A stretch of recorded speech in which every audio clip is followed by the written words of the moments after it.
कंठ तम तारो की ज्योत में चंद्र छुपे नहीं, सूर्य छुपे नहीं, बादल छायो ने चंचल नारी को नैन छुपे नहीं, प्रीत छुपे नहीं, पीठ दिखायो रणे चढ़ो रजपूत छुपे नहीं, दाता छुपे नहीं, घर માંગન આયો, કવિ ગંગ કહે સુનો ભાઈ સાધુ ભેખ છુપે નહીં, ભભૂત લગાયો. કે હાલો અત્યારે નરેન્દ્ર મોદીની સરકારને આ કેટલી બેઠક છે? 303 303 લોકસભાની બેઠક છે. કાલે વાર આ સોમનાથ પર્વ એક વાર ઉજવશે એટલે ઉત્તર પ્રદેશ ને બંગાળમાં પછી એ લોકસભા. અરે યાર, એ તો એક સામાન્ય બાબત છે. એ તો બીજા ઘણા આયામો આવે, એવું કઈ નથી. યાત્રા કરે એટલે બધું ઓળઘોળ થઈ જાય. બીજું ક્યાંક બને તો આખી વિશ્વ, આખી દુનિયા પોતપોતાની વિરાસતને ટકાવવા માટે થઈને ઝઝૂમે છે અને એને કારણે એ આગળ છે. જુઓ ને, હિન્દુસ્તાને જ છે ને સુધારાવાદીઓની ગધેડી પકડી છે એમ કહો તો હાલે. આપણે એમ કહીએ ઓહો જગતમાં શાંતિ. ભાઈ, શાંતિની સ્થાપના જે જગતમાં જેટલા યુદ્ધો થયા છે ને એ શાંતિની સ્થાપના માટે જ થયા છે.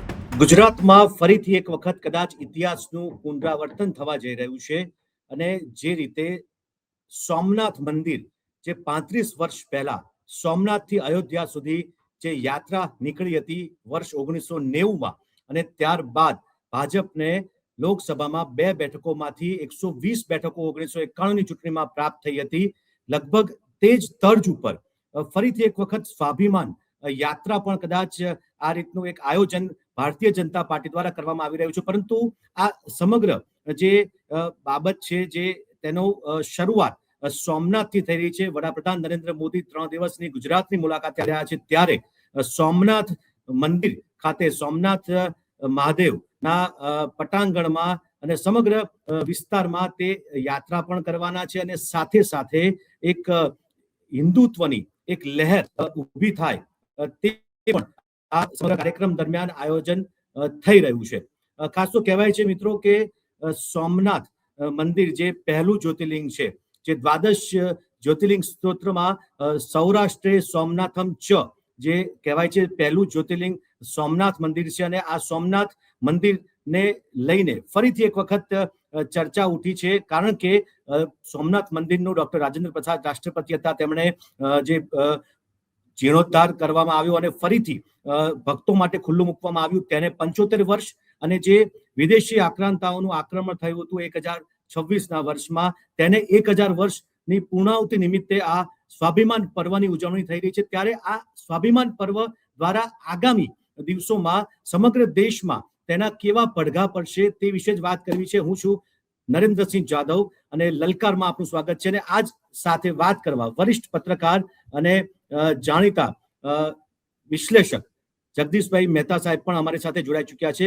મહેતા સાહેબ, જે રીતે સ્વાભિમાન પર્વની ઉજવણી થવાની છે ગુજરાતમાં અને ખાસ કરીને સોમનાથ મંદિરમાં, લાંબો જે કહી શકાય લાંબા ગાળાનો જે ગોલ કેવા પ્રકારનો હશે આ સ્વાભિમાન પર્વને લઈને? નરેન્દ્રસિંહજી, એક જાણીતી ઉક્તિ છે કે ઇતિહાસ अपने आप को परिवर्तित करता है, ઇતિહાસ પુનઃ પાછો આવે છે હંમેશને માટે. આ એના જેવું થવા જઈ રહ્યું છે. મહાભારત, આપણે જે ટીવી સિરિયલ જોઈ હતી મહાભારત, એમાં આવે છે ને શ્લોક તો મહાભારતનો છે પણ બધાને કંઠસ્થ છે. યદા યદા હિ ધર્મસ્ય ગ્લાનિર્ભવતિ ભારત અભ્યુત્થાનમ ધર્મસ્ય તદાત્માનમ સૃજામ્યહમ પરિત્રાણાય સાધુનામ વિનાશાય દુષ્કૃતામ ધર્મ સંસ્થાપનાયમ સંભવામિ યુગે યુગે. આ એને અનુરૂપ, ભલે કળયુગના સ્વરૂપમાં પણ એને અનુરૂપ એક ઘટના તો ઘટી જ રહી છે. આપે જે ઇન્ટ્રોમાં કીધું કે 25મી સપ્ટેમ્બર 1990માં ભાઈ અડવાણીજીએ સોમનાથથી અયોધ્યા સુધીની યાત્રા કાઢી ત્યારે લોકસભામાં ભારતીય જનતા પાર્ટીની રોકડી 2 બેઠક હતી ગણીને, અને એમાંથી 120 થઈ. પરંતુ આ નજરિયા જે છે નરેન્દ્રસિંહજી, એ કેવળ એક તરફી છે, એનો એક અંશ માત્ર છે. જેમ ભગવાનનું પૂર્ણ સ્વરૂપ આપણે કહીએ છીએ વિરાટ દર્શન, એમાંનો આ એક કાનો એમાંનો એક છે, બાકી વિરાટ દર્શન છે, બધું સકલ સૃષ્ટિ એનામાં આવી જાય. એમ 2 માંથી 120 થયા, એ કેવળ એક પોલિટિકલ વર્ઝન છે. એ છે ખરું પણ પોલિટિકલ. પણ એના પછી તમને કહું જે ખરો આયામ સર્જાણો એ શું છે. તમે જુઓ, આપણે મોટા ભાગનું જયારે લોર્ડ મેકલોએ અહીંયા હિન્દુસ્તાનમાં શાસન કરવા માટે થઈને અંગ્રેજી નવી શિક્ષા પદ્ધતિ દાખલ કરી હતી, જેને કારણે નેકરા ક્લાર્ક પેદા થયા. કારણ કે અંગ્રેજોને જરૂર હતી ક્લાર્કની. આપણી પ્રાચીન શિક્ષણ પ્રથા શું હતી? ગુરુકુળ શિક્ષા પદ્ધતિ, જેમાંથી નચિકેતા યુવાનો પેદા થતા. નચિકેતા એટલે સ્વામી વિવેકાનંદજી કહેતા ને કે મને જો 100 નચિકેતા યુવાન આપે તો હું આ સકલ સૃષ્ટિની આખી તાસીર બદલાવી નાખું. તો નચિકેતા એટલે શું? નચિકેતા એટલે એવા કેળવાયેલા યુવાનો, કેળવણી સભરના યુવાનો, જેને સારું શું અને ખરાબ શું એની બિલકુલ ખબર હોય અને સારું કરવાનું હોય, ખરાબ ન કરવાનું હોય. ધેટ્સ ઓલ, ટૂંકી વ્યાખ્યામાં. બાકી તો બહુ વિરાટ વ્યાખ્યા છે. હવે એ બધું પૂરું થયું એટલે નરેન્દ્રસિંહજી, તમે જુઓ, આપણે ગુલામી 250 વર્ષ સુધી અંગ્રેજો આપણી પર શાસન કરી શક્યા, કારણ કે મૂળ શિક્ષા પદ્ધતિમાં જ એવું ઠોકી દેવામાં આવ્યું, આપણી ભાષામાં કહું તો, કે જેથી તમારી કોઈ નચિકેતા પેદા જ ન થાય. ડિગ્રીધારી યુવાન હોય, ઇલેક્ટ્રિસિટીમાં અને ફલાણામાં મેં BA કર્યું, CA કર્યું, એમ બધા કેનારા લોકો હોય છે, CA BA ના. તમે એને કહો કે આ મારો ઉપરનો લેમ્પ બરાબર નથી આવતો, જરાક પ્લગમાં જો તો સાહેબ એ મને આવડતું નથી. આ નચિકેતા ન થાય. આ મેકલો વાળું છે. એટલે 2 બેઠકમાંથી 120 બેઠક આવી રાજકીય છે. એટલે આ સોમનાથની રથયાત્રાને કેવળ રાજકીય ચશ્માથી જોવી એ બિલકુલ ઉચિત નથી. હવે યાત્રા તો ફળી ને, યાત્રા તો એ વખતે ભાજપને ફળી હતી ને સાહેબ. ભાજપને ખાલી પોલિટિકલી ફળી, પણ હિન્દુ સંસ્કૃતિ જે છે એને બહુ ફળી, પણ કોઈએ એ તરફ નજર જ ન કરી નરેન્દ્રસિંહજી. કારણ કે આપણે બધા શોર્ટકટમાં માનીએ છીએ, સીધી નજરે દેખાય એ વાતને આપણે હંમેશા, આપણે ઇન ધ સેન્સ તમામ મીડિયા કયો કે વિશ્લેષકો કયો કે તથાકથિત બૌદ્ધિકો કયો, એ શું થાય છે? 2 માંથી 120 એટલે પોલિટિકલ. ભલા માણસ, પોલિટિકલ એપાર્ટ ફ્રોમ પોલિટિક્સ, તમે પોલિટિક્સને એકવાર મૂકી દો, તમે હમણાં સ્વયં સ્વીકારશો અને આપણને જે સાંભળે છે એ પણ સ્વીકારશે. આજથી 20-25 વર્ષ પહેલા તમે હનુમાનજીના મંદિરે યુવાનોની એટલી સંખ્યા નહીં, શનિવારે નહીં જોતા હો જેટલી હવે તમે જુઓ છો. ચોક્કસ. તો હનુમાનજી તો યુગોથી છે. પ્રભુ શ્રી રામ અયોધ્યામાં રામ મંદિરની પુનઃસ્થાપના કરી અથવા તો જીર્ણોદ્ધાર કર્યો અને આપણા આરાધ્ય દેવને એના નિજ મંદિરમાં પુનઃ પ્રાણ પ્રતિષ્ઠિત કરવામાં આવ્યા. તમે જુઓ, ભલે નરેન્દ્ર મોદીએ અપીલ કરી હતી, અને તમે એમ નહીં કહેતા કે ભાજપ ચારેકોર ભાજપનો હોય, એમ ભારત આખું છે. પણ જેણે કીધું કે તમારા ઘરે તમે ધજાકા પતાકા લગાડજો, અથવા તો મહાઆરતીની જેમ તમે પણ આરતી કરજો, અથવા તો ટીવીમાં તમે જોઈને તમે પણ આરતી કરી શકો, તો તમારી જાણ કરતા લાખો નહીં કરોડો લોકોએ ટીવીની સમક્ષ આરતી કરી કે નહીં? કારણ કે ટીવીમાં દર્શન થતા હતા પ્રભુ શ્રી રામના. તો આને કહેવાય અવેરનેસ, આને કહેવાય લગાવ, આને કહેવાય જુવાળ. એ જુવાળ કઈ રીતે પેદા થયો? Due to this type of Rathyatra. આ પ્રકારની રથયાત્રા અથવા આ પ્રકારની આપણી સંસ્કૃતિ પ્રત્યેની આપણી જે ઉદાત્ત ભાવના, કારણ કે બધું ટકે આફ્ટર ઓલ સંસ્કૃતિથી ટકે. આતંકવાદીઓને તમારે નિર્મૂળ કરવા હોય તો એની આર્થિક નસ કાપી નાખવામાં આવે છે.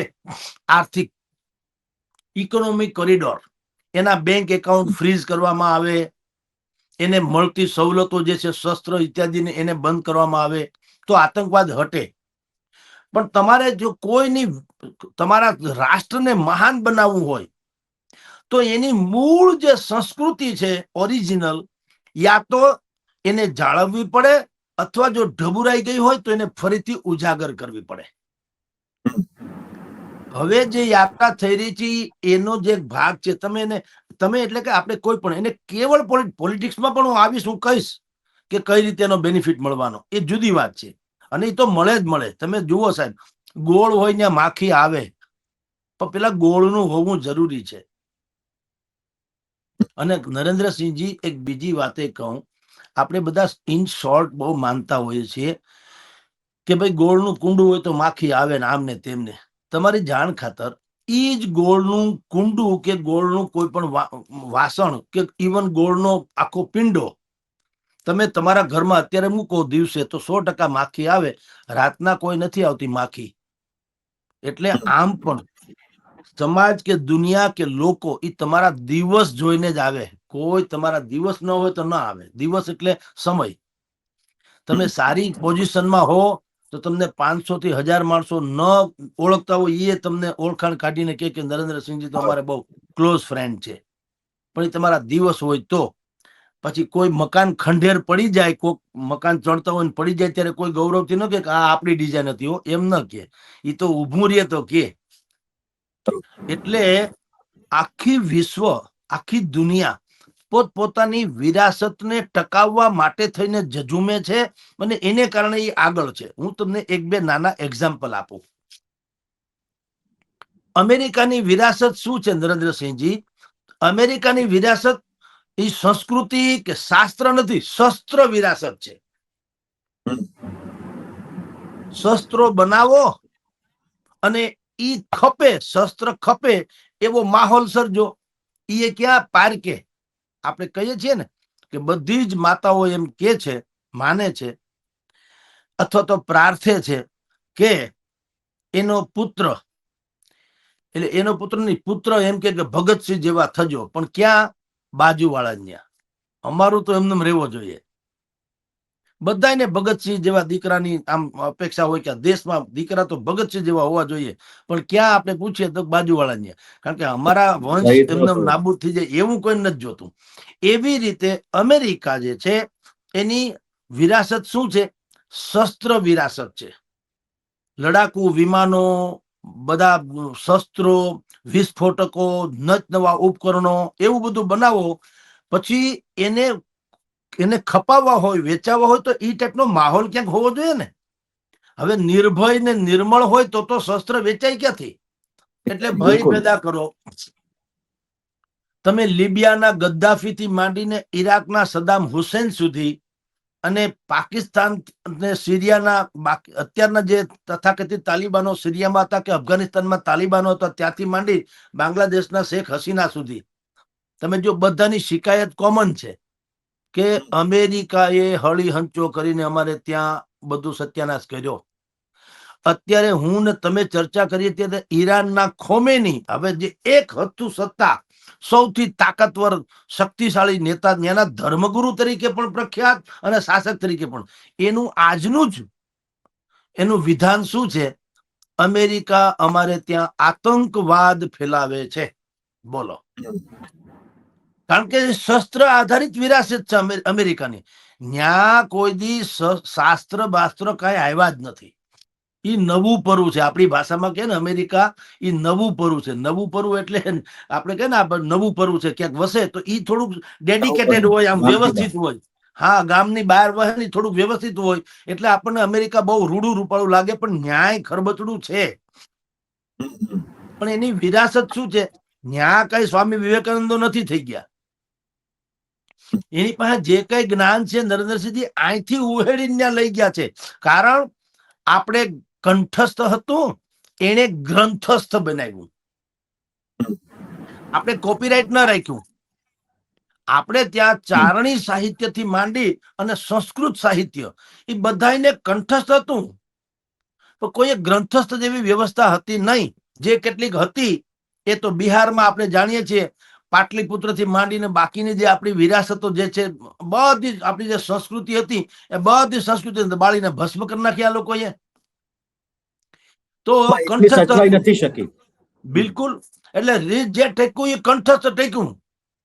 આપણા શાસ્ત્રો, આપણી પાસે જે કઈ નોલેજ હતું એ કંઠ તેમ તારો કી જ્યોતો મેં ચંદ્ર છુપે નહીં, સૂર્ય છુપે નહીં, બાદલ છાયો ને ચંચલ નારી કો નયન છુપે નહીં, પ્રીત છુપે નહીં, પીઠ દિખાયો, રણે ચડ્યો રજપૂત છુપે નહીં, દાતા છુપે નહીં, ઘર માંગન આયો, કવિ ગંગ કહે સુનો ભાઈ સાધુ ભેખ છુપે નહીં, ભભૂત લગાયો. આવી બધું જે ચારણી સાહિત્ય બધા બોલતા હોય છે એ કંઠસ્થ રહ્યું, પછી ગ્રંથસ્થ ન થયું. એટલે જેટલું કર્ણોપકર્ણ ઈ ટેકવું, નહીતર તો પિંગળ પિંગળ તો અદ્ભુત શસ્ત્ર છે સાહેબ. એના જેવું શાસ્ત્ર, એના જેવી ભાષા, એનું લાવણ્ય એ તો કોઈ પાસે નથી. એ બધું કંઠસ્થ છે. વગડામાં એમને ખીલે કેસુડો, જેમ વગડામાં કેસુડો ખીલે એમ બધા ખીલે. એની માવજત કરવી જોઈએ નથી. એટલે નરેન્દ્ર મોદી અથવા તો એનડીએ કયો કે ભાજપ કયો, જે હવે જે રથયાત્રા કાઢે, તમે જુઓ એને શું કર્યું. એને બુદ્ધિપૂર્વકનો તક શોધી કાઢી, તક. નહીતર મોહમ્મદ ગઝનીએ 1000 વર્ષ પહેલા આક્રમણ કર્યું. આમ તમે જુઓ તો એ કઈ બહુ બીજી રીતે કહું તો એ કોઈ હવે એની ઉજવણી કરવાની કોઈ ઔચિત્ય નથી. તમે સમજો, આપણો ભવ્ય વિજય થયો હોય ને, જેમ કે 75માં આપણે 72ના કે યુદ્ધમાં પાકિસ્તાન સામે જે યુદ્ધમાં 65ના યુદ્ધમાં આપણે જીત્યા, તો એ જીતા એ બનાવીએ, ઓકે, સારી વાત છે. કારગિલનું આપણે વિજયોત્સવ મનાવીએ, ખેર ઠીક છે. આ તો તમે મને ધોલ મારી ગયા, મારે મારી 10મી પેઢીને હું કેમ કેવું જોઈએ કે આજથી 20 વર્ષ પહેલા મને નરેન્દ્રસિંહજી ધોલ મારી ગયા હતા, એવું હાલે? પરંતુ હું આપને રોકીશ જગદીશભાઈ, કદાચ એવું બની શકે. આપે કીધું ચોક્કસ કે એને યાદ રાખવાની શું જરૂર, પરંતુ તેના થકી હું એવું માનું છું, તેના થકી જે વીરોએ બલિદાન આપ્યા, જે મોહમ્મદ ગઝનીએ આક્રમણ કર્યું અને તે વિસ્તારના જે વીરો, જેમ કે વંથલીના અમારા વિજયપાલસિંહ ડોડિયા સહિત અનેક વીરો, પુરુષો, સ્ત્રીઓએ બલિદાન આપ્યા, કદાચ એને આ પર્વ દ્વારા યાદ કરવામાં આવી રહ્યું છે, એવું નહીં? બિલકુલ, હું પણ એ તરફ જ આવું છું ને. હું એમ નથી કહેતો કે આ બરાબર નથી. હું એમ કહું છું કે ઉત્સવને તકના સ્વરૂપે જોઈને નરેન્દ્ર મોદી જેવા કોઈ પણ લોકો હોય છે જેને દાર્શનિક કહેવાય. દાર્શનિક એટલે જેને હજી પછીના યુગોની ખબર હોય, ભારતને શું બનાવવું હતું તો પોતે ક્યાં જવું. તો એને શું અત્યારે ખાલી જાહેરાત શું કરી, સોમનાથ સ્વાભિમાન પર્વ 1 વર્ષ સુધી સતત ઉજવણી ચાલશે, 1 વર્ષ. અને એમાં તમે અત્યારે મોહમ્મદ ગઝનીની કઈ આરતી નથી ઉતારવાના, આપણે એને તો જોડા જ મારવાના છીએ, આખું ભારત મારશે, એમાં ના નહીં. પણ ઈ થકી તમે જે કીધું તેમ હવે ધીરે ધીરે ધીરે વર્ષ આખું દરમિયાન બધું જ થશે. અને જે આક્રાંતાઓ, એટલે મોગલ આક્રાંતાઓ સામે જે લડ્યા હતા અને જેણે શહીદી વહોરી, આપે કીધું તે પ્રમાણે, અથવા જેણે જે યોગદાન આપ્યું, એ બધા જ વર્ણ, બધા જ કોમ, બધી જ વ્યક્તિ, બધો જ સમાજ, જે તે પ્રદેશ, આ બધાના ગુણગાન ગાવામાં આવશે વર્ષ દરમિયાન.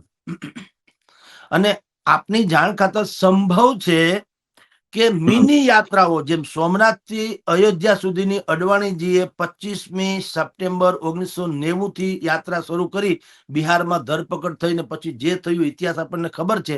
એવી લાંબી કદાચ કોઈ યાત્રા કાઢે ના કદાચ એવું નીકળે, 4 કોરથી નીકળે ખરી અયોધ્યા સુધીની. કારણ કે અયોધ્યામાં હવે આપણે પ્રભુ શ્રી રામ તો એના નિજ મંદિરમાં પુનઃ પ્રતિષ્ઠિત થઈ ચુક્યા છે, એટલે મોકોય છે. પણ નહીં તો પણ 1 વર્ષ દરમિયાન અનેકો પ્રકારની મિની યાત્રાઓ પણ કાઢવામાં આવે.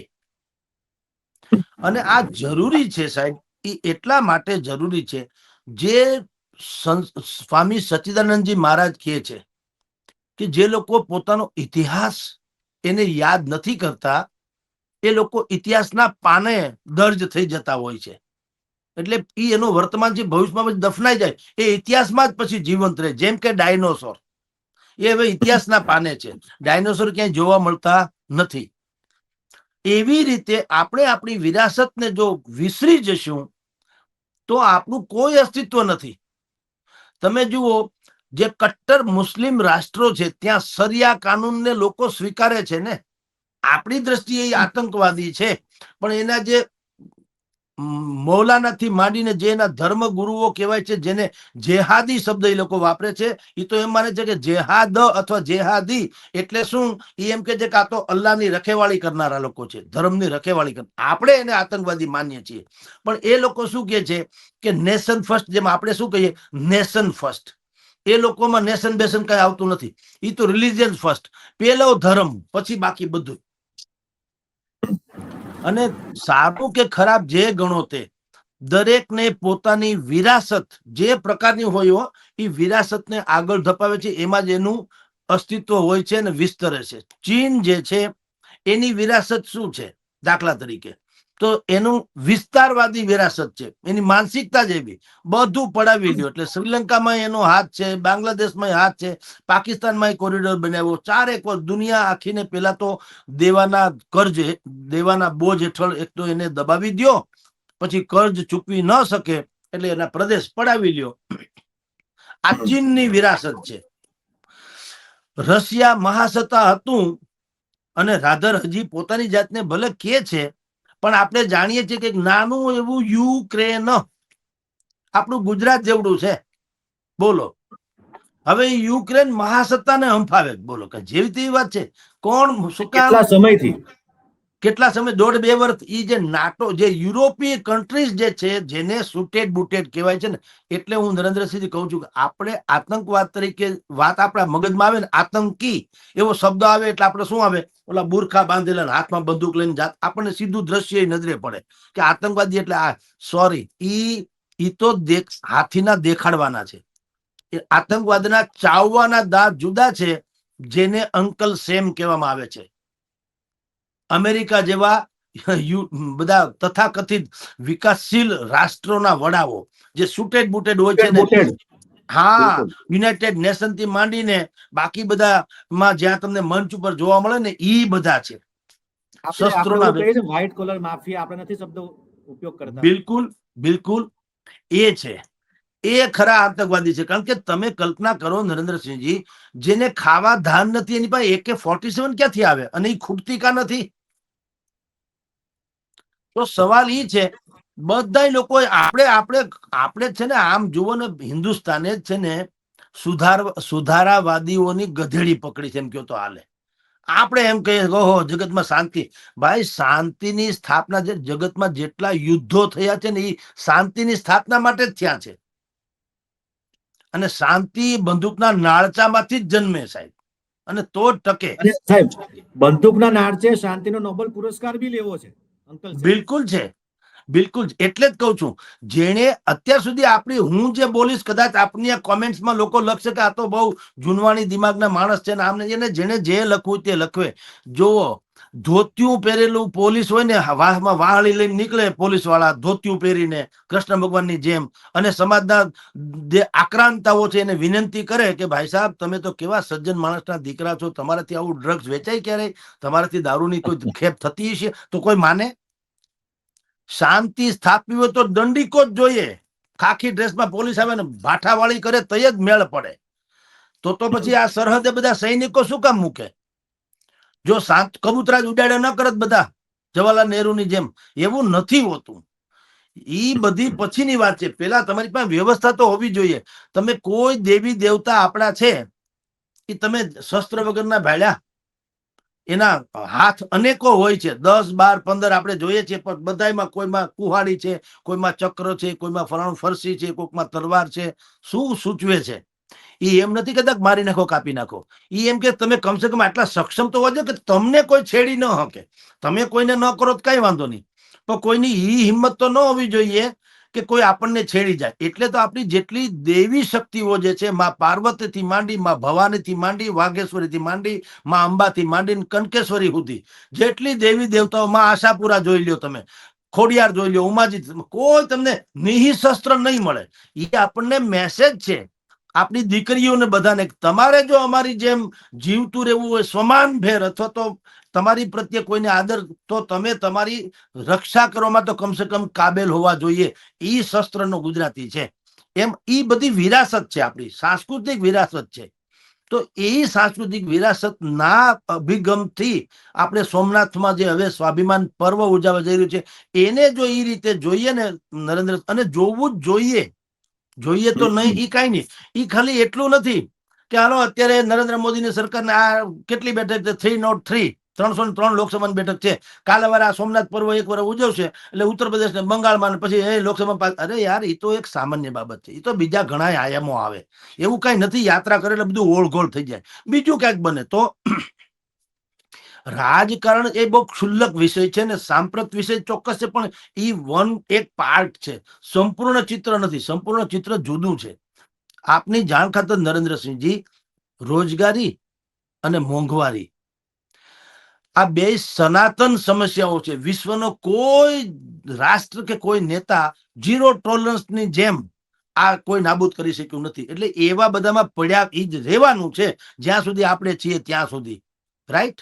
પણ તમારી પાસે તમે છો તો સર સલામત, તો પગડિયા બહોત. પેલા તમે છો તો કંઈક કરી શકશો ને, અને આપણે તો જ રહી શકીશું જો આપણી વિરાસત જીવંત હશે. જી નરેન્દ્રસિંહજી.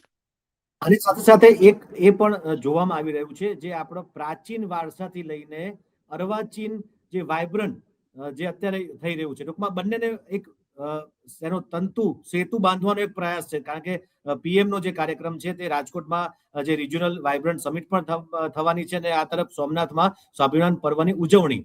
આ બંને બાબતને તમે કઈ રીતે જુઓ છો? બિલકુલ સેતુરૂપ જોવું જોઈએ, પ્રાચીન થી અર્વાચીન સુધી. તમારી બધી જ વાતને ક્યાંક પ્રાસંગિક તો હોવું જોઈએ ને. જો નહીં તો શું થાય, નહીતર તો એ કાલ્પનિક વાતોમાં થઈ જાય. પ્રાસંગિકતા ગુમાવે જે વસ્તુ, જેની ટૂંકમાં અનિવાર્યતા ગુમાવી ક્યાંય ટકતું નથી. પ્રાસંગિક હોવું જોઈએ. તો નરેન્દ્ર મોદી આવતીકાલે 11મી તારીખે નરેન્દ્ર મોદી સોમનાથ જશે. 1100 જેટલા સાધુ સંતો ડમરા બમરા લઈને કાયદેસરની એમાં યાત્રા કાઢવાના છે, અને એ દ્રશ્યમાન થાય એવું છે, એમાં કોઈ શંકા નથી. પણ તમે જુઓ, એ પ્રાચીન છે, એ યાત્રા પૂરી કરી અને નરેન્દ્ર મોદી અહીંયા રાજકોટમાં મારવાડી કોલેજ જે યુનિવર્સિટી જે છે ત્યાં આવવાના છે, અને ત્યાં વાઇબ્રન્ટ રિજિયનલ સમિટ એટલે પ્રાદેશિક, કારણ કે ગુજરાતને 4 ભાગમાં વેચી દેવામાં આવ્યું છે. ઉત્તર ગુજરાત, મધ્ય ગુજરાત, પશ્ચિમ ગુજરાત ને ફલાણું, એવી રીતના સૌરાષ્ટ્ર, કચ્છ, પછી આમ એક થઈ ચૂકી છે ઉત્તર અને મધ્યની બાકી છે, પછી આ સૌરાષ્ટ્ર કચ્છનો વારો છે. એમ તો વાઇબ્રન્ટ ગુજરાત એમાં પણ શું છે તમે જુઓ. નહીતર ગ્લોબલ સમિટ તો ગાંધીનગરમાં કરતા હતા, નરેન્દ્ર મોદીની જ શરૂઆત હતી આ. અને કલ્પનાતીત એવા રોકાણોનું આપણે બધાએ છાપામાં વાંચ્યું છે, બધું જોયું છે. પણ આ રિજિયોનલ ઈ શું છે, પ્રાદેશિક સમિટ જે છે એ શું છે, આપણી વિરાસત પણ ઈ જ છે, પ્રાદેશિક. પણ કચ્છની બાંધણી, કચ્છનું ભરત ગૂંથણ ઈ કોઈની મજાલ નથી બીજા કરી શકે.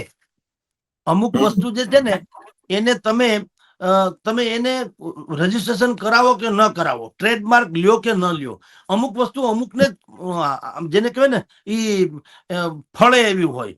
હું ભૂદેવ છું, હું જે સત્યનારાયણની કથા કરું કે રાંદલ તેડું કે 16 સંસ્કારની વાત કરું, એ બીજા લોકો કરી તો બધા શકે હવેના યુગમાં તો, પણ જે ફેર વણિક વ્યવસાય કરી શકે એવો ભાગ્ય કોઈ, ક્ષત્રિયો જે રક્ષા કરી શકે એવું ભાગ્ય કોઈ, કારણ કે એના જીનેટિક સાયન્સમાં છે.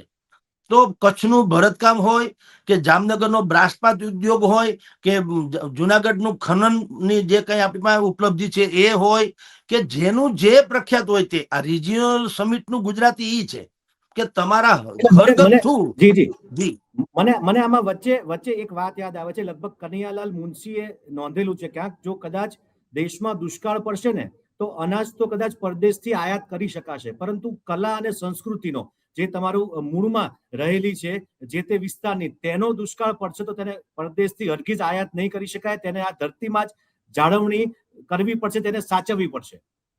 ક્યાં બાત, બહુ સારી. હા નરેન્દ્રસિંહજી, બહુ સુંદર વાત તમે યાદ કરી. એવું જ હોય છે. આપણે બહેતરીન વાત કરી છે, અને એ જ વાતને વળગી દેવું જોઈએ તમામ લોકોએ. અત્યારે જેટલા ડિબેટિયન્સ, હું તો ડિબેટ કરનારાને જેમ ઓલા તિબેટના લોકોને તિબેટિયન્સ કહે છે કે એ લોકો પોતાને બૌદ્ધિક સાબિત કરવા માટે થઈને એમ કે છે કે ઓહો આવા પછી હું ધંગ ધતુરા કરવાની જરૂર છે, 1000 વર્ષ પેલા વિધ્વંસકારી આક્રાંતા આવ્યા હતા તો આવ્યા હતા, હવે બધું શું કામ પાછું, એનાથી પાછા શું કે એનાથી હિન્દુ મુસ્લિમ થાય. આ લોકોને ખબર નથી. તમને ઈ હિન્દુ મુસ્લિમ લાગે, અને જે લોકો અહીંયા આપણા દેશમાં હજી એમ કે છે કે અમારે ઇસ્લામિક શાસન સ્થાપવું છે, જે કોઈ રાષ્ટ્રમાં જે લોકો કહેતા હોય તે, એને તમને ક્યારે એમ નથી લાગતું કે ભાઈ તમે હવે આ માનસિકતા હું કેમ રાખો છો? ઈ નહીં કે. નહીં કે.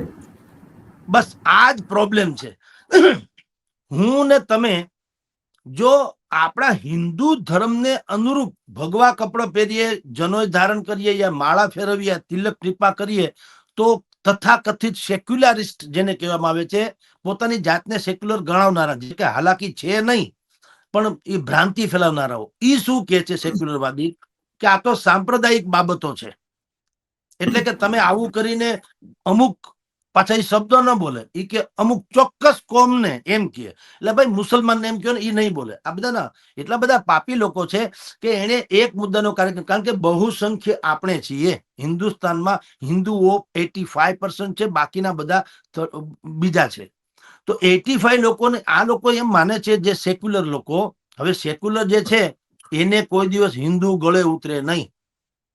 એને તો કેવળ ને કેવળ, જેમ બીજા સોમનાથની યાત્રાને પણ હું લોકો શું કે છે, અડવાણીજીએ કાઢ્યું 2 ના 120 થઈ, તો હવે નરેન્દ્ર મોદી કરશે તો શું વળી પાછી 2029માં વળી પાછા બહુ 400 પ્લસ આવી જશે? એટલે ભાઈ એ એક જ પોર્શન છે, એમાં સેક્યુલર વાળાને પણ એક જ પોર્શન છે કે આપણે જો હિન્દુ ધર્મની ફેવર કરશું તો આપણને અમુક ચોક્કસ કમિટેડ વોટર્સ જે છે આપણે ગુમાવી દેવું. એને નકરું એનું મત ન્યા હુથારનું મન બાવળીએ, એમ આપણે જે ગામડામાં કહેવત છે, આ લોકો તથાકથિત સેક્યુલરો જે છે એનું મન ક્યાં છે? કેવળ મતદારો ઉપર. એને કોઈ મતદારોને નાગરિકો ન સમજ્યા.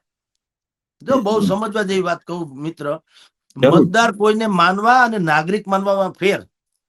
નાગરિક માન્યા હોત તો અત્યારે જે મતદારોની એની જે હાલત છે એ અત્યારે ન હોત ને સુધરી ગઈ હોત. એને કેવળ એને મતદાર માન્યા, તમે અમને ચૂંટીને મોકલી દો, બસ તમારું જે થવું થાય. એટલે આપને કહું છું કે કનૈયાલાલ મુનશીજીએ બહુ સારી વાત તમે યાદ અપાવડાવી કે પાણીનો દુષ્કાળ પડે તો હજી ક્યાંક થઈ શકે, અનાજનો હોય તો ઇધર ઉધર થઈ, કલા અને સંસ્કૃતિનો દુષ્કાળ પડશે તો ક્યાંયથી નહીં મળે, કારણ કે એ તો માતાના ગર્ભમાંથી, એટલે કોઠામાંથી આવે. એટલે આ પ્રકારની જે આપણે વાત કરવા જઈ અત્યારે ટૂંકમાં કરીએ છીએ, એવી સોમનાથ સ્વાભિમાન પર્વના નામે, અથવા તો હવે પછી બીજી કોઈ પણ પદ્ધતિમાં ધાર્મિકના નામે થાય તો એ ઉચિત છે. અને હું તમને એક સિમ્પલ એક લોજિક આપું નાનું, આનો ફળ શું હોય? નરેન્દ્રસિંહજી, તમે સમજી શકશો, ઉંમરમાં મારા કરતા 50% છો. આજથી 20-30 વર્ષ પહેલા તમે દર શનિવારે, હનુમાનજી તો યુગો યુગોથી છે, આજકાલથી તો છે નહીં, જેટલા પ્રાચીન, હા, તો હનુમાનજીના મંદિરે શનિવારે તમે હવે 20 વર્ષથી જે જુઓ છો એવું ચિત્ર તમે પેલા નહીં જોયું હોય કે કોલેજિયન્સ જે છે એ હનુમાનજીને ત્યાં ઉભા હશે. પેલા નહીં, ને તો હનુમાનજી તો હતા જ, પણ એ અવેરનેસ, કારણ શું છે, એ તમારે ક્યાંક કોકને પલીતો ચાપવો તો પડે, તો જ એમાંથી ભડકા થાય. સંસ્કૃતિનું ઉજાગર કરવું જ પડે સાહેબ, સમજી લ્યો, અન્યથા મેળ ન પડે. તો આજે જે ધાર્મિક અગાઉના લોર્ડ મેકલો વાળાએ જે આપણને ડખે ચડાવ્યા હતા, હું તો એમ જ કહીશ, ડખે ચડાવ્યા હતા કે નહીં, સાયન્સ બહુ મહાન વસ્તુ છે, આ બધાને આપણને અંધશ્રદ્ધા માનતા હતા. એટલે આ ભલા માણસ, અમારે ત્યાં રાજકોટમાં એક વિદ્યાનગર મેઇન રોડ નામનો વિસ્તાર છે, એની બે તરફ નકરા ડોક્ટરો છે, દુનિયાભરના ડોક્ટરો, તમે નકરા, અને ટોટલી અડધી પોણી તો એબીસીડી રોકી લીધી હોય એટલી તો ડિગ્રી છે એની પાસે. A to Z માં થોડાક જ અક્ષર બાકી હોય, બાકી લગભગ ચોંટાડી દીધા, બરાબર. અને સર્વરોગના નિષ્ણાંતો હોય, તમે લખી રાખ. આપણે કઈ દવાખાનું કેમ બનશે? સાહેબ બીમાર છે, લે હાલે આનું શું કરી લેવું, સાહેબ બીમાર છે, સર્વરોગના નિષ્ણાંત છે પાછા. તો ભલા માણસ, જે ડોક્ટરો નથી કરી શકતા, એ તમને ચોટીલાનો ડુંગરો કરી દે તો વાંધો હું, મને તો ઈ થાય. એમાં તમને ઈ કેમ અંધશ્રદ્ધા લાગે છે? તો આ શું કામ નહીં? મેં એક વખત એવું લખેલું કે જે લોકો વિજ્ઞાનના નામે અંધશ્રદ્ધા ફેલાવે એના જાથેદાર કોણ? હેડિંગ આવું હતું લેખનું, વિજ્ઞાનના નામે અંધશ્રદ્ધા. કારણ કે તમે લખો તો બોર્ડ મારો છો, એક તો આટલી મોટી ડિગ્રી તમે કરો છો, અડધી પોણી એબીસીડી રોકીને ત્યાં કાળા અક્ષરે મારેલું હોય છે, છગન મગનભાઈ ડોક્ટર માન લ્યો, અને એમાં અડધી પોણી એબીસીડી માં તમારી ડિગ્રી હોય, અને સર્વરોગ નિષ્ણાંત યા તો ફલાણા રોગના નિષ્ણાંત તમે લખો છો, પણ તમારો મેળ તો પડતો નથી. મારા એક મિત્ર છે ને, શરદી જ થઈ છે, ખાલી ₹1 કરોડનો આસામી છે, અને હું પ્રેક્ટિકલી વાત કરું છું. હું લઈ ગયો અને વિદ્યાનગર મેઇન રોડમાં મેં એને કીધું કોઈ મરદનો દીકરો હોય કહી દે અને શરદી હું મટાડી, ખાલી શરદી, બીજું નહીં, ટીબી કેન્સર ને એ નહીં, શરદી નથી મટી, એ હજી હડકમ લઈને ફરે છે. બોલો. તો તમે વિજ્ઞાનના નામે આ અંધશ્રદ્ધા ફેલાવી ગણાય કે નહીં? કારણ કે તમે લખી તો શ્રદ્ધા, તમે લખ્યું શું? નિષ્ણાંત, તો કઈ કરી તો હકતા નથી. હવે એના કરતા નરેન્દ્રસિંહજી, દાખલા તરીકે કોઈને એમ થાય કે હું ચોટીલા એ માં ત્યાં દર્શન કરવા જાઉં, ચોટીલા માં, ચોટીલાના ચામુંડમાના, અને એમ કે મારું દુઃખ હળવું થઈ જાય, તો એને માનસિક પરિતાપ ઘટતો હોય તો તમને મને વાંધો શું? બરોબર છે. એમ શનિવારે તમે જુઓ બધા યંગસ્ટર્સ ને કોલેજિયન્સ ને સુખી સંપન્ન. હવે તમે જો શનિવારે અહીંયા અને શનિદેવના મંદિરે, શનિદેવ હવે અત્યાર સુધી તો તમારી જાણ ખાતર એ બિલકુલ આમ તમે જુઓ ને તો એ અદ્રશ્ય જેવા હતા. આ છેલ્લા 20 વર્ષથી, ને તો શનિદેવે છે તો પુરાતન કાળથી, કઈ આજકાલના તો છે નહીં, પણ તમે જો અત્યાર સુધી તમે એની મહિમા મંડન એટલું નતું સાંભળ્યું જેવું છેલ્લા 20 વર્ષથી સાંભળો છો. અને શનિદેવના મંદિરે એવું નથી લાગતું સોશિયલ મીડિયાના કારણે કદાચ વધારે યુવાનો એમાં તરફ વળ્યા, ભક્તિભાવ તરફ? એવું હા, બિલકુલ છે સાહેબ. અત્યારે તમને કહું નરેન્દ્રસિંહજી, મેઇન સ્ટ્રીમ મીડિયા કરતા પણ સોશિયલ મીડિયા જે છે એનો ભયંકર પ્રભાવ છે. શું કામ છે ખબર? એનું પાછું બીજું કારણ એ કહું. એની પેલા એક વસ્તુ કહી દઉં. ચંદ્રકાંત બક્ષી, હું અભિયાન મેગેઝિનમાં હતો ને ત્યારની એક નાની વાત કરી દઉં. ચંદ્રકાંત બક્ષીનો એક આર્ટિકલ હતો, કારણ કે બધા જયારે ટીવી મીડિયા આવ્યું ત્યારે બધાએ દહેશત વ્યક્ત કરેલી કે શું હવે અખબાર એટલે પ્રિન્ટ મીડિયા એમ કે એનો યુગ આથમી જશે, એમ કે ટીવી મીડિયા આવી ગયો એટલે યુગ. તો ચંદ્રકાંત બક્ષીએ લેખ લખ્યો હતો, એમાં એને બહુ સરસ વાત કોમેન્ટ કરેલી. એને કીધું નહીં, પ્રિન્ટ મીડિયાનો યુગ નહીં આથમે. શું કામ? એને કીધું ટીવી થી મચ્છર ઉડાડી શકાતા નથી. તમે કલ્પના કરો, કટાક્ષે છે અને વાસ્તવિકતા છે. કઈ ટીવી થી કઈ આપણે માખી ઉડાડી ન શકાય, મચ્છર ઉડાડી ન શકાય. અને આમ કેવા જાવ તો એમ કે છે કે છાપા ખાલી મચ્છર કે માખી ઉડાડવા પૂરતા છે, બીજું કઈ એમે કહી શકાય અને આમે કહી શકાય. પણ સવાલ એ છે કે કોઈ યુગનો એમ અંત આવતો નથી, પણ સોશિયલ મીડિયા તમારો બિલકુલ છે. એ શું કામ છે એ તમને કહું. સોશિયલ મીડિયા એટલા માટે સુપર ડુપર હિટ જઈ રહ્યું છે, કારણ કે હું બાથરૂમમાં સાંભળવા ઈચ્છું તો સાંભળી શકું. મારે ટીવીની પાસે પડદે ચોટી જવાની જરૂર નથી. હવે ટીવી ઘરમાં મોટા ભાગના આપણા જેવા મધ્યમ વર્ગીય ઓલાના ઘરમાં એકાદ ટીવી હોય. હવે ટીવીમાં આપણી આમ પરિવારોમાં મહિલાઓ હોય, વૃદ્ધો હોય, હું હોઉં, છોકરા હોય. છોકરાને કાર્ટૂન જોવું છે, મારે ન્યૂઝ ચેનલ જોવી છે, વૃદ્ધોને ધાર્મિક જોવું છે, ને ઓલાને સાસ કી બહુ કી સાસ ભી કભી બહુથી જોવું છે. હવે એનો ક્યાં મેળ કરવો? એટલે સોશિયલ મીડિયાની મજા શું છે? આ ખીચામાં મોબાઈલ લઈને ગયા, દુનિયા મેરી મુઠ્ઠી મેં. મારે જે જોવું એ જોઈ લઉં, જ્યાં જોવું ત્યાં જોઈ લઉં, રિપીટેડલી જોઈ લઉં. એને હું સેવ કરી રાખું તો મારે ફાવે ત્યારે જોઈ લઉં. આમાં તો અત્યારે આવ્યું ટીવીમાં, પછી વયું ગયું તો થયું. હવે આમાં એવું નથી આવતું. આમાં તો બધું પાછું ફ્રીઝ કરી શકું, ગમે ત્યારે તાજું કરીને ખાઈ શકું, જોઈ શકું. એટલે સોશિયલ મીડિયાના યુગમાં તમામ લોકોને પ્લેટફોર્મ મળ્યું. આની બીજી મજા તમને કહું, આની આડઅસર જવા દો. હું પેલા આપણે આજે પોઝિટિવ તરફ જ વાત કરીએ કે જે ધાર્મિક વિરાસતો આપણે ભૂલી ગયા હતા અને એનું ઓરિજિનલ મહત્વ શું છે એ સોશિયલ મીડિયામાં કારણ શું થયું કે પેલા તો એવું તો સીમિત લોકો પાસે આ એન્કરિંગની વ્યવસ્થા હતી. એન્કરિંગ શબ્દ વાપરીશું. સમાજને સુધારવાનો જે તથાકથિત ઠેકેદારો જેને કહેવાય, યા તો મારા જેવા કે તમારા જેવા જે કોઈ પત્રકાર કયો કે તંત્રી કયો કે એન્કર્સ કયો, એ પેલા તો લિમિટેડ વાત હતી. હવે શું થયું? સોશિયલ મીડિયામાં તમામ લોકો તંત્રી છે, તમામ પત્રકાર છે ને. જેને જે લાગ્યું એ એને લખ્યું. એટલે ઘણા લોકો ગમે એવી છીતરી કોમેન્ટ ની બધું સમાજ છે હાલ્યા કરે, પણ કેટલાક વિદ્વત લોકો જેને બિલકુલ તક નહોતી મળી, એને સાબિત કરી દીધું અને એને તમને મને બધાને જ્ઞાન આપ્યું કે આમાં સર્વશ્રેષ્ઠ શું છે. એટલે એનો પ્રભાવ વધ્યો. અને અત્યારે તમે જુઓ, મેં શરૂઆતમાં કીધું તેમ કે રોજગારી એટલે મોંઘવારી ઈ સમસ્યા સનાતન છે. એટલે એના ઉપર બહુ રોજ ઘણા લોકો ચર્ચા કરે છે કે ભાઈ આવું બધું નરેન્દ્ર મોદી એમ કે અહીંથી અહીં સોમનાથ થી વળી પાછી યાત્રા કરે, 1 વર્ષ કરે, એના કરતા રોજગારીમાં ખર્ચો. લા ભાઈ, આજે રોજગારી ક્યાંય 0 ટોલરન્સ થાય? ક્યાંય કોઈનું જન્મદર અટકાવી શકાય છે? તમે આજે જેટલા યુવાનોને હમણાં એક ફતવો બહાર પાડે નરેન્દ્ર મોદી કે આખા દેશમાં જેટલા નોકરીને લાયક હોય ને આજની તારીખે બધાને પેલા નોકરી આપી દો, ગમે એમ કરીને આપી દો, હાલો. તો હું કાલે કોઈ જવાન પાછો નથી થવાનો, ભણીને યુનિવર્સિટી બહાર નથી આવવાનો, એ પાછો બેકાર રહેવાનો. એટલે એ કોઈ દી ઘટે નહીં સાહેબ.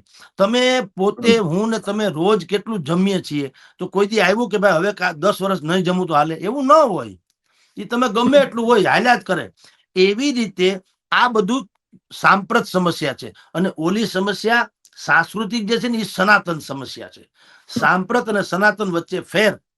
એટલે સનાતન સમસ્યા જે છે એને નિવારવા તરફનું આ પગલું છે, જે શ્રેષ્ઠ છે.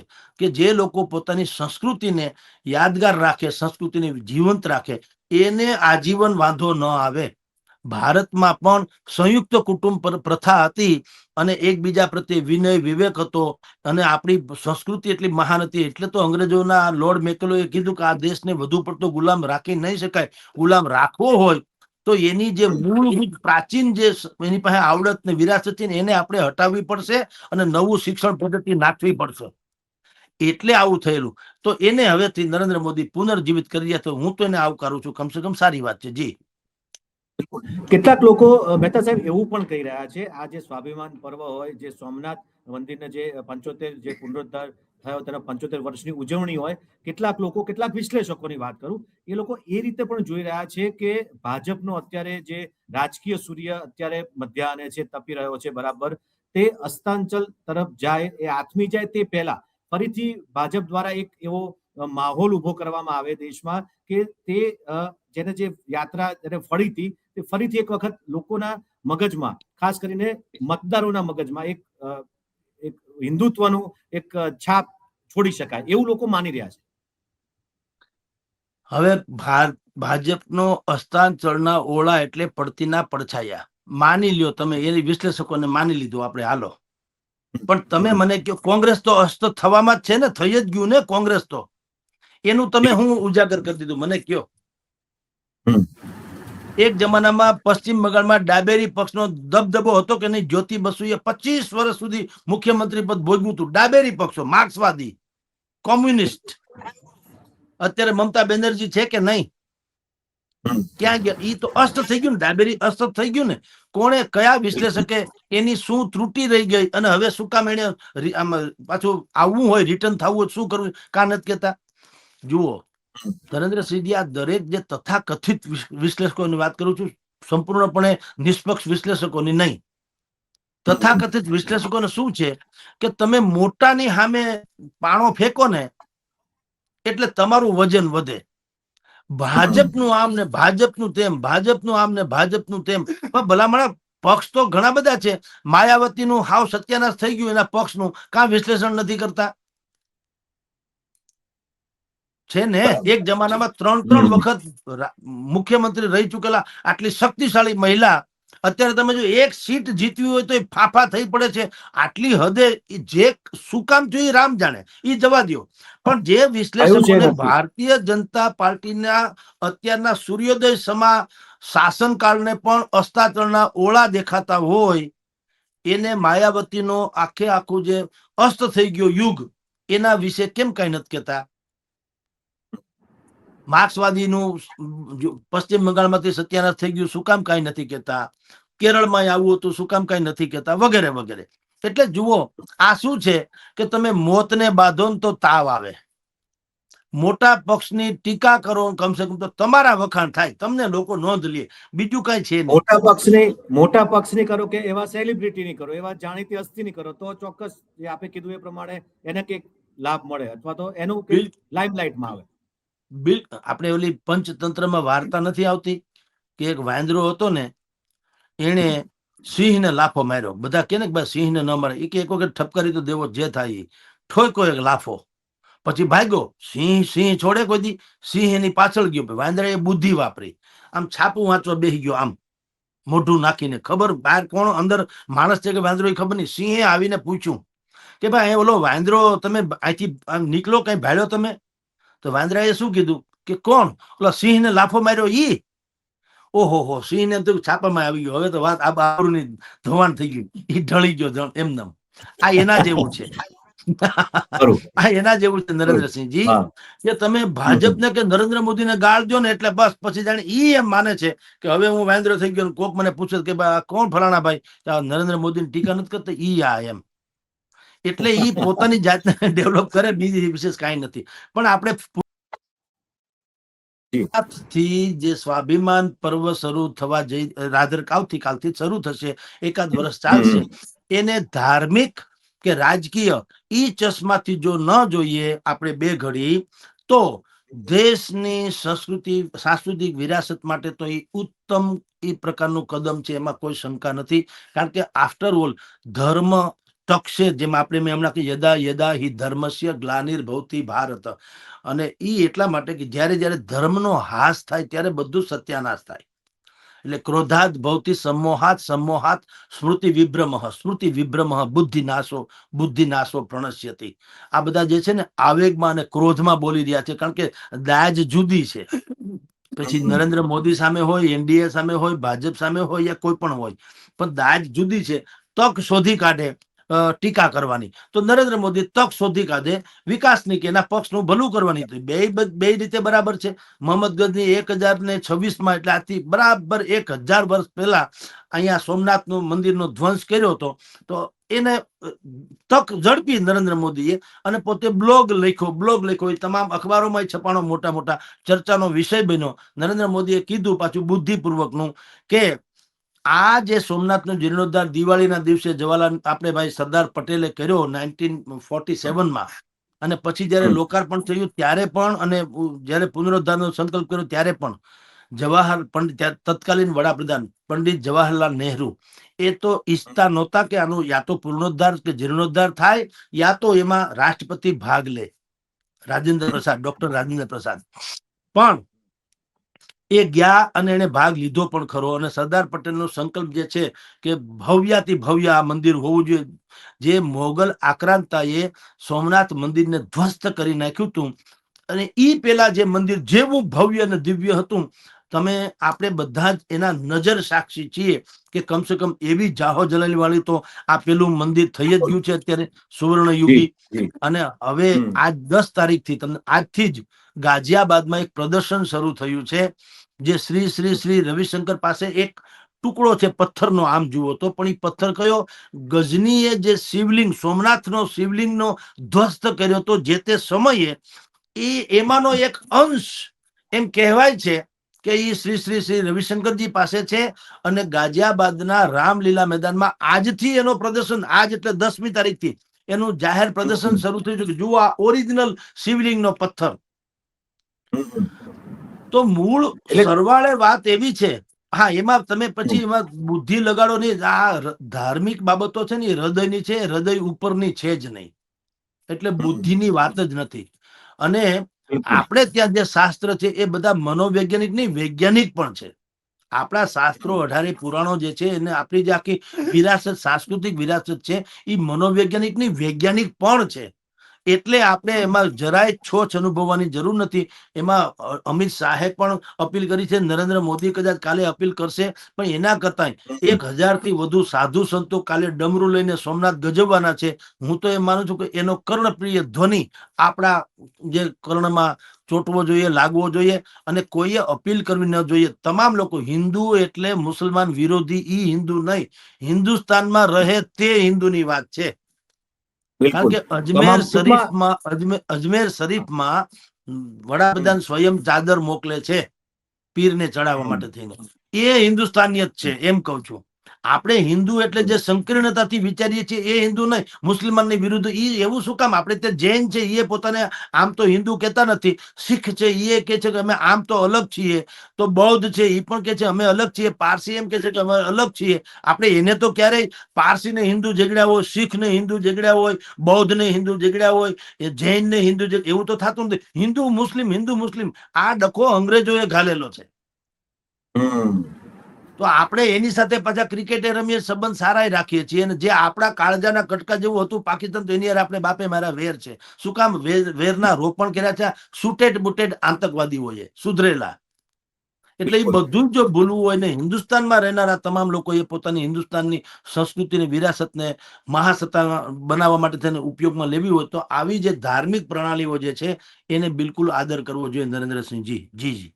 બિલકુલ મહેતા સાહેબ, આપણે આશા રાખીએ કે સોમનાથની જે ભવ્યતા પહેલા હતી અને અત્યારે પણ ભવ્યાથી ભવ્ય અત્યારે મંદિર બન્યું છે અને તેમાં જે આ પર્વ ઉજવાઈ રહ્યું છે તેનો નાદ સમગ્ર દેશમાં ગુંજે તેવી આપણે ચોક્કસ આશા રાખીએ. અમારી સાથે લલકારમાં આપ જોડાયા તે બદલ આપનો ખૂબ ખૂબ આભાર મહેતા સાહેબ. જી નમસ્કાર. તો નમસ્કાર. જે રીતે સોમનાથ મંદિર અને તેની જે ભવ્યતા હતી અને તેને એક ઉજાગર કરવાનો આજની પેઢીને જે લોકોએ બલિદાનો આપ્યા હતા, સોમનાથ મંદિરમાં જે આક્રાંતોએ આક્રમણ કર્યું અને તેમના વીરોના બલિદાનને યાદ કરવાનો આ સમય છે અને સાથે સાથે સમગ્ર દેશમાં ફરી એક આપણું ભવ્યતા, સોમનાથ મંદિરની ભવ્યતા જે હતી અને અત્યારે જે છે તેને પણ લોકો જોવે, નિહાળે અને દર્શન કરે તે માટેનો આ સમય છે. તો ફરી મળીશું નવા વિષય સાથે, પરંતુ અમારી લલકાર ન્યૂઝ ચેનલને આપ લાઈક કરો, શેર કરો, સબસ્ક્રાઇબ કરવાનું ભૂલતા નહીં. નમસ્કાર.